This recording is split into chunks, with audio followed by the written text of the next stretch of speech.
दोस्तों UPSC, EPFO, APFC and EO examination की detail notification आ चुकी है और इस एग्जाम की फॉर्म फिलिंग भी स्टार्ट हो चुकी है। और आप में से बहुत सारे बच्चे ऐसे थे जो कि इस एग्जाम की नोटिफिकेशन आने से पहले एसएससी सीजीएल एग्जाम की प्रिपरेशन कर रहे थे और बहुत सिंसियर प्रिपरेशन कर रहे थे। लेकिन इस नोटिफिकेशन आने के बाद उनके मन में सवाल आया कि सर क्या हम एपीएफसी एग्जाम दे सकते हैं, और जो लिमिटेड टाइम हमारे पास है एग्जाम से पहले उसमें सीजीएल की प्रिपरेशन के साथ इस एग्जाम की प्रिपरेशन को मैनेज किया जा सकता है, और अगर किया जा सकता है तो कैसे मैनेज किया जा सकता है।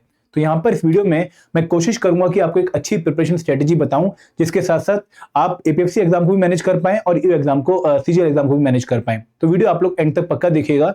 लेकिन आगे बढ़ने से पहले मैं आप लोगों से रिक्वेस्ट करूंगा कि हमने आपके लिए एक स्पेशल ऑफर जो है लॉन्च किया है, वन टाइम ऑफर लॉन्च किया है, जिसके थ्रू आप हमारे कोर्सेज पे ईपीएफओ के 60% तक डिस्काउंट अवेल कर सकते हैं। और ये कूपन कोड क्या है, ये है वन टाइम 60, वो ONETIME 60, कोई बी लेटर स्मॉल में नहीं है, सारे लेटर कैपिटल में है, कोई स्पेस भी बीच में नहीं है। इस पर्टिकुलर कोड को यूज करके आप master course, special subject course और टेस्ट सीरीज पे 60% का डिस्काउंट अवेल कर सकते हैं। अब दोस्तों शुरुआत करते हैं इस वीडियो की, जहां पर हम बात करने वाले हैं कि भाई एसएससी स्टूडेंट को किस तरीके से अपनी करंट प्रिपरेशन के साथ एपीएफसी एग्जाम की प्रिपरेशन को मैनेज करना चाहिए और क्या उनकी डायरेक्शन होनी चाहिए। देखिए, जब आप लोग ध्यान से एपीएफसी एग्जाम का सिलेबस देखेंगे और सीजीएल एग्जाम का सिलेबस देखेंगे तो आपको कुछ सिमिलरिटीज देखने को मिलेंगी। फॉर एग्जाम्पल, अगर मैं सीजीएल एग्जाम के जो है सिलेबस की बात करूं, जो कंपोनेंट आप इस टाइम पर प्रिपेयर कर चुके हैं या फिर प्रिपेयर कर रहे हैं या फिर रिवाइज कर रहे हैं, तो वो कंपोनेंट कौन से हैं। आप क्वांट को बहुत अच्छे लेवल पे प्रिपेयर करते हैं फॉर सीजीएल एग्जामिनेशन, आप जनरल इंग्लिश को बहुत अच्छे से प्रिपेयर करते हैं, आप जनरल इंटेलिजेंस एंड रीजनिंग को प्रिपेयर करते हैं, आप जनरल अवेयरनेस जहां पर स्टैटिक जीके आ जाती है, साइंस आ जाती है और करंट अफेयर आ जाते हैं, उनको आप अच्छे से कवर कर रहे हैं। इसके साथ साथ आप टीयर 2 के लिए कंप्यूटर अवेयरनेस को भी प्रिपेयर करेंगे। तो ये आपके वो सिलेबस कंपोनेंट हैं जो आप सीजीएल एग्जाम के लिए प्रिपेयर करते हैं। बट क्या ये कंपोनेंट सारे के सारे हमारे एपीएफसी एग्जाम का पार्ट है? हम देखते हैं इसको। अगर आप एपीएफसी एग्जाम को ध्यान से चेक करोगे, उसके सिलेबस को ध्यान से चेक करोगे, तो यू विल फाइंड आउट कि भाई एपीएफसी एग्जामिनेशन में भी ये कंपोनेंट आपको देखने को मिलेंगे और उनकी अच्छी खासी वेटेज है वहां पर। फॉर एग्जांपल, जब आप क्वांटिटेटिव एप्टीट्यूड सीजीएल एग्जाम के लिए प्रिपेयर कर रहे हो तो इस पर्टिकुलर कंपोनेंट की एपीएफसी एग्जामिनेशन में अप्रोक्सीमेटली 15 क्वेश्चंस की वेटेज है। और यहां पर लेवल आपका सीजीएल से कम ही आपको एग्जाम में देखने को मिलेगा। जो बच्चा क्वांट को सीजीएल एग्जाम के लिए अच्छे से प्रिपेयर कर रहा है उसको एपीएफसी के क्वेश्चन सॉल्व करने में दिक्कत नहीं आने वाली, वो इन क्वेश्चंस को एक लिमिटेड टाइम में आराम से सॉल्व कर पाएगा। तो लगभग 15 क्वेश्चन की जो प्रिपरेशन है आपकी क्वांट की, वो सीजीएल एग्जाम में ही मैनेज हो रही है। कोई डिफरेंट प्रिपरेशन आप लोगों को एपीएफसी एग्जाम के लिए नहीं करनी है, कोई एडिशनल टॉपिक आपको प्रिपेयर नहीं करना है, कोई एक्स्ट्रा रिसोर्स आपको फॉलो नहीं करना है। आपकी सीजीएल की preparation as such APFC exam, EO exam में आपकी हेल्प कर देगी। दूसरी चीज, जर्नल इंग्लिश। अगर आप जर्नल इंग्लिश सीजीएल एग्जाम के लिए प्रिपेयर कर रहे हैं, अगेन आपको यूपीएससी, ईपीएफओ, एपीएफसी एग्जाम या ईओ एग्जाम के लिए कुछ अलग से प्रिपरेशन नहीं करनी है। आपकी सेम प्रिपरेशन यहां पर भी एज सच काम आ जाएगी। अगर मैं बात करूं जनरल इंटेलिजेंस एंड रीजनिंग की, आप एक बहुत अच्छा लेवल ऑलरेडी सीजीएल एग्जाम के लिए प्रिपेयर कर रहे हैं, आपको ईपीएफओ के लिए कुछ भी अलग से प्रिपेयर करने की जरूरत नहीं है। हाँ, अगर मैं बात करूं जनरल अवेयरनेस की, जहां पर जनरल साइंस आपका सीजीएल वाला ही रहेगा, वो आपको अगेन कोई एडिशनल प्रिपरेशन नहीं करनी पड़ेगी। लेकिन इसके बाद जो और टॉपिक हैं, जैसे इंडियन पॉलिटी हो गया या फिर मॉडर्न हिस्ट्री एंड कल्चर हो गया या फिर इकोनॉमी हो गया, उसको आप बहुत ढंग से प्रिपेयर नहीं करते हैं, बहुत डेप्थ में प्रिपेयर नहीं करते हैं, बस फैक्चुअल इंफॉर्मेशन आपको पता होती है। तो यहां पर वो कंपोनेंट आपको अलग से प्रिपेयर करने पड़ेंगे। आप अपनी करंट इस टाइम की सीजीएल प्रिपरेशन से एपीएफसी के साइंस प्लस बाकी क्वेश्चन मिला के अराउंड 15 क्वेश्चन सॉल्व कर पाएंगे। उससे ज्यादा क्वेश्चन सॉल्व करने में आप अभी शायद कैपेबल फील ना करेंगे। तो यहाँ पे 15 क्वेश्चन है। इसके अलावा जो टीयर 2 के लिए आप कंप्यूटर अवेयरनेस प्रिपेयर करते हैं, उसकी प्रिपरेशन भी आप लोगों को हेल्प कर देगी एपीएफसी और ईओ एग्जामिनेशन में। तो अगर मैं सारे कंपोनेंट्स की कंबाइंड वेटेज देखूं कि भाई जो चीजें मैं सीजीएल एग्जाम के लिए प्रिपेयर कर रहा हूं, ऑलरेडी प्रिपरेशन मोड में हूं, तो कितना मुझे हेल्प करेंगी एपीएफसी एग्जाम में क्वेश्चन को सॉल्व करने में।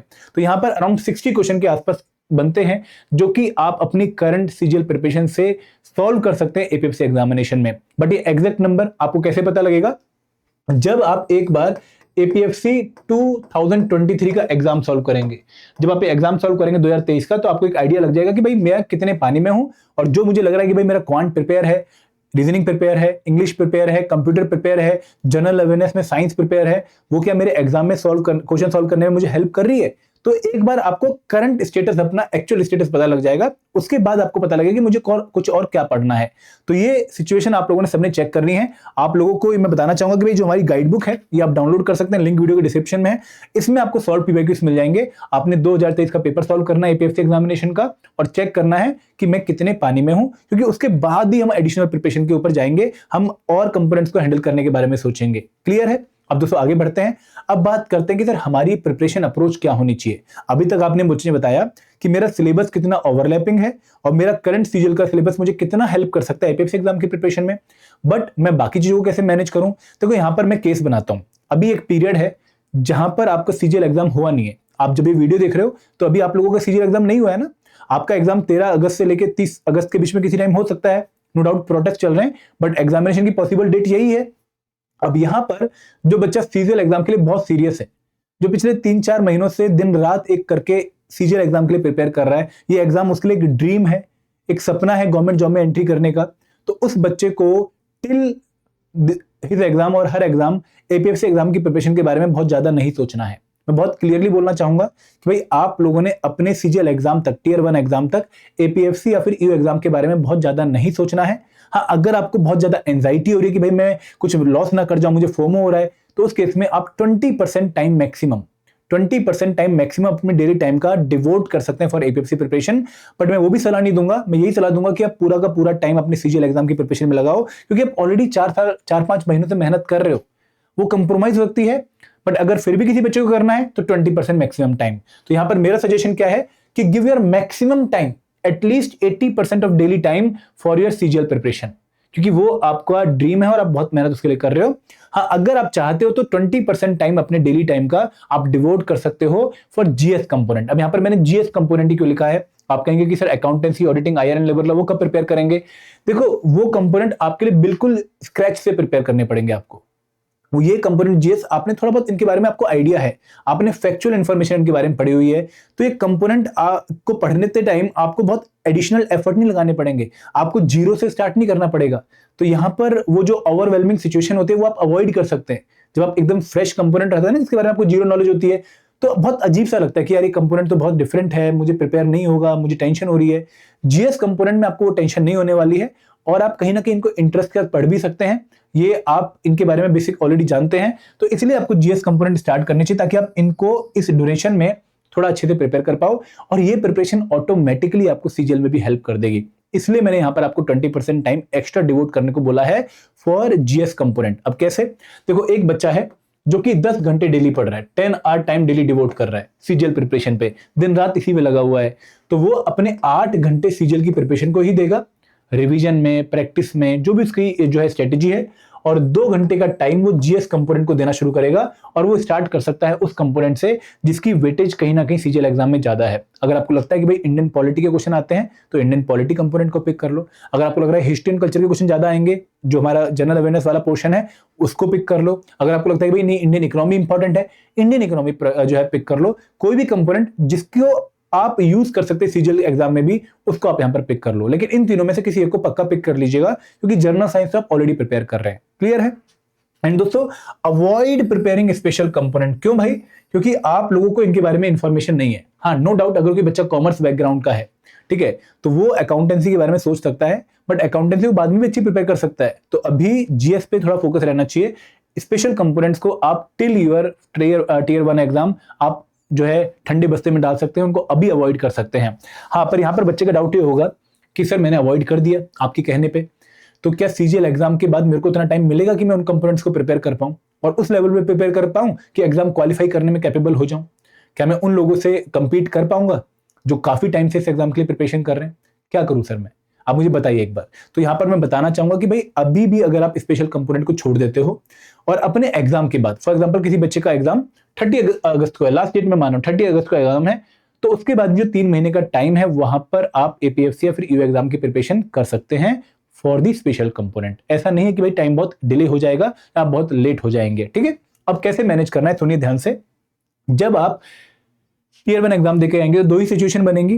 पहली सिचुएशन में नहीं चाहूंगा कि बने आप लोगों के साथ, क्योंकि आप लोग बहुत मेहनत कर रहे हैं, लेकिन खुदा ना खास्ता, ठीक है, बाई चांस, मैं ये प्रोबेबिलिटी में बार बार कह रहा हूं कि बहुत लिमिटेड होनी चाहिए, 0 होनी चाहिए। भाई सब बच्चों का सीजीएल एग्जाम क्वालिफाई हो, मैं यही चाहूंगा, बट क्योंकि ये मैथ का एक रूल है कि भाई कुछ लोग सिलेक्ट होंगे, कुछ लोग सिलेक्ट नहीं होंगे, तो अगर आप लोग मिस कर जाते हैं तो उस केस में आप लोगों ने ध्यान ये देना है कि भाई आप 3 से 4 घंटे फिर डेली डिवोट करना शुरू करेंगे स्पेशल कंपोनेंट को।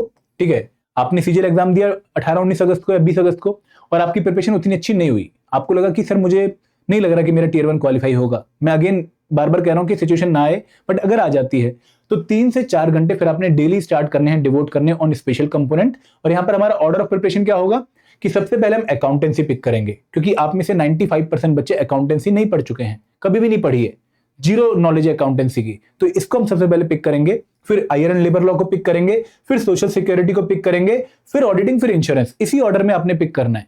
तो अकाउंटेंसी में आपको लगभग 20-25 दिन लगेंगे, आपको आयरन लेबर लॉ में 20-25 दिन लगेंगे, आपको जो है सोशल सिक्योरिटी में 10-15 दिन लगेंगे, आपको ऑडिटिंग इंश्योरेंस में 10 दिन लगेंगे। तो ये टाइम 2 महीने, जो 2 महीने का है, यहां पर आप इनको प्रिपेयर कर पाएंगे अगर आप 3 से 4 घंटे देते हैं। टिल 31 अक्टूबर आपको इनको कंप्लीट करना है। अगर आपको 3 से 3.5 से 4 भी करना पड़े तो भी आप लोगों को करना है। तो उसके बाद जो एक और शिफ्ट बनेगी प्रिपरेशन की, जहां पर आप जीएस कंपोनेंट को और अच्छे से प्रिपेयर करना शुरू करेंगे, क्योंकि अभी आप जो 20% टाइम देंगे, आप हार्डली 1 या 2 कंपोनेंट कवर कर पाएंगे, और मुझे नहीं लगता कि आप एक कंपोनेंट भी कंप्लीट कर पाएंगे। तो उस केस में आपके बाकी कंपोनेंट बचे होंगे, उनको पिक करके आपने प्रिपेयर करना है। यहां पर कौन सा, Indian polity, history and culture, Indian economy और लास्ट में जनरल साइंस, क्योंकि आपने पढ़ा हुआ उसको सिर्फ रिवाइज करना है। और इनको भी आप 31 अक्टूबर तक प्रिपेयर करने की कोशिश करिए। इसके अलावा जो नीचे लाइन लिखी बताया तो आपको कि 2 आवर्स आपको डेली डिवोट करने हैं। पहला घंटा आपको डिवोट करना है फॉर QRE प्रैक्टिस। मैं प्रिपरेशन नहीं बोलूंगा, प्रैक्टिस बोलूंगा, क्योंकि भाई आपको रिदम में रहना पड़ेगा। नो डाउट अपने सीजीएल के लिए वो प्रिपरेशन इतनी तगड़ी करी होगी कि आपको दोबारा करने की जरूरत ना पड़े, बट 3 महीने बहुत होते हैं। जैसे आप चीज छोड़ते हो, आप उसमें हाफ हो जाते हो, 1 महीने बाद तो ऑलमोस्ट 85% भूल जाते हो। तो ये रिदम मेंटेन करने के लिए आपको डेली 1 घंटा QRE पे देना पड़ेगा, और 1 घंटा आप डेली करंट अफेयर पे दे सकते हो। आप ऑलरेडी करंट अफेयर प्रिपेयर कर रहे हो, उसके अलावा आपको एडिशनल करंट अफेयर प्रिपेयर करने पड़ेंगे, जो कि थोड़े से आपको यूपीएससी टोन में जाना पड़ेगा। तो उसके लिए आपको 1 घंटा डेली डिवोट करना चाहिए। तो this should be the plan for those student जो कि टियर 1 क्वालिफाई नहीं कर पाएंगे। अब दोस्तों सेकंड केस भी है कि भाई आप लोगों का टियर 1 क्वालिफाई हो गया, आपको अच्छा पेपर आपने दिया है, अब आपको टियर 2 भी मैनेज करना है और आपको टियर 1 भी मैनेज करना है, और सॉरी एपीएफसी भी मैनेज करना है। तो उस केस में सबसे बड़ा डिलेमा आएगा कि सर किस एग्जाम पे फोकस दूं। मैं बोलूंगा कि भाई उस टाइम पर पहले तो आप अपना डेली प्रिपरेशन का टाइम बढ़ा दीजिए। कोशिश करिए कि फिर आप बहुत ज्यादा टाइम प्रिपरेशन में डिवोट करें, एटलीस्ट दिन में 10-12 घंटे की प्रिपरेशन फिर हो। और जो 12 घंटे की प्रिपरेशन होगी, वहां पर आपको 4 घंटे निकालने हैं फॉर एपीएफसी प्रिपरेशन। 8 घंटे आप अगेन टियर 2 की प्रिपरेशन कर सकते हैं। अगर आप वर्किंग प्रोफेशनल हैं, ऑलरेडी सीजीएल की प्रिपरेशन जॉब के साथ कर रहे हैं, 6 ही घंटे मैक्सिमम निकाल पाएंगे, तो अगेन 3 घंटे यहां पर और 3 घंटे वहां पर, ये आपको डिवीजन करनी पड़ेगी। अगर आपका सपना दोनों ही एग्जाम देने का है, तो इस केस में क्या होगा कि भाई फिर आप डेली 2 घंटे डिवोट करेंगे, डेली 2 घंटे। और आपका ऑर्डर ऑफ प्रिपरेशन क्या होगा कि भाई पहले मैं accountancy, iron labour law, computer, social security, auditing insurance करूंगा, और 15 नवंबर, देखो वहां पे मैं आपको 31 अक्टूबर तक कंप्लीट करने के बारे में कह रहा था, क्योंकि आपके पास नंबर ऑफ आवर्स ज्यादा थे पर डे। बट यहां पर मैं बोलूंगा कि भाई 15 नवंबर तक कंप्लीट करने की कोशिश करिए। सेम फॉर जीएस कंपोनेंट, और 2 घंटे डेली रिवीजन, वो आपकी टियर 2 की प्रिपरेशन से ओवरलैप करेगी। तो ये 2 पोर्शन आपको अलग से कवर करने पड़ेंगे। और दोस्तों आपको फिर 15 नवंबर के बाद रिवाइज करने का टाइम मिलेगा। उतनी अच्छी प्रिपरेशन नहीं हो पाएगी जो कि पहले केस में हो रही है, बट दोस्तों अगर मैनेज करना है तो यही एक पॉसिबल सिचुएशन है कि भाई आप यहां पर इंपॉर्टेंट टॉपिक सारे कवर कर लो इन कंपोनेंट्स के। कंप्रेहेंसिव प्रिपरेशन में मत जाओ, आप किसी क्रैश कोर्स को ज्वाइन कर लो, लेकिन खाली हाथ मत जाओ। मतलब ऐसा ना हो कि भाई इन कंपोनेंट्स में आपका नील बटे सन्नाटा हो, कुछ तो प्रिपेयर कर रखा हो, कहीं तो हमारी जो है अच्छी खासी जो है एक इंपॉर्टेंट टॉपिक की कवरेज हो रखी हो, ताकि simple question, medium question exam में गलत ना हो। तो this can be the possible approach for those student जिनका टियर 1 क्वालिफाई हो जाता है, जिनके लिए टियर 2 एग्जाम भी देना है। एंड दोस्तों यहां पर मैं सीजीएल वाले बच्चों को यही कहूंगा कि भाई आपको ना पेपर पे जाने से पहले, एपीएफसी के पेपर जाने से पहले, आपको यूपीएससी के एपीएफसी 2023, ईओयू 2023, ईओयू पेपर 2021 और ईओयू पेपर 2017 सॉल्व करने हैं। और आपको यूपीएससी प्रीलिम्स के भी लास्ट 2-3 ईयर के पेपर एक बार देख के जाने हैं, क्योंकि आपकी जो पेपर को अटेम्प्ट करने की स्ट्रेटेजी है, या आपके माइंड में जो पेपर की इमेज है, वो सीजीएल एग्जाम वाली बनी हुई है। ये एग्जाम यूपीएससी कंडक्ट करता है, यहाँ पर एक डिफरेंट ओरिएंटेशन चाहिए, पेपर को डील करने के लिए एक डिफरेंट स्ट्रेटेजी चाहिए। तो वो स्ट्रेटेजी आपको बनानी पड़ेगी। आपको कहीं ना कहीं यूपीएससी का पेपर देख एक आइडिया लगेगा कि भाई ये पेपर इस टोन का आता है, इस नेचर ऑफ स्टाइल के क्वेश्चन आते हैं, इस तरह के ऑप्शन आते हैं। तो वो प्रैक्टिस आपने करके जानी, क्योंकि बहुत सारे बच्चों को बाद में फिर एकदम जो है दिक्कत होती है कि सर ये कैसा पेपर आ गया, पेन एंड पेपर जो है यहाँ पे टेस्ट है और क्वेश्चन बड़े डिफरेंट तरीके के हैं। तो अगर आप देख के जाएंगे ना, तो आपको आइडिया रहेगा कि भाई मुझे कैसा क्वेश्चन पूछा जाएगा। तो this is the possible plan for those student जो कि सीजीएल की प्रिपरेशन करना चाहते हैं और एपीएफसी को प्रिपरेशन भी करना चाहते हैं, दोनों को मैनेज एक साथ करना चाहते हैं। आप इस स्ट्रेटेजी को फॉलो कर सकते हैं। एंड दोस्तों मैं अगेन आपको बताना चाहूंगा कि भाई हमारा स्पेशल ऑफर आप लोगों के लिए चल रहा है फॉर यूपीएससी ईपीएफओ कोर्सेज। आप हमारे master course special subject course और टेस्ट सीरीज पे स्पेशल डिस्काउंट ले सकते हैं, जो कि सिर्फ 3 अगस्त तक है। आज 2 है, कल 3 तक आपको डिस्काउंट मिलेगा। और ये डिस्काउंट है 1 टाइम 60 कूपन कोड यूज करके। आप इस कूपन कोड को यूज करके 60% का डिस्काउंट अवेल कर सकते हैं। लिंक आपको इन कोर्सेज का वीडियो के डिस्क्रिप्शन में मिल जाएगा। तो this is all from my side. Thank you very much. जय हिंद, जय भारत।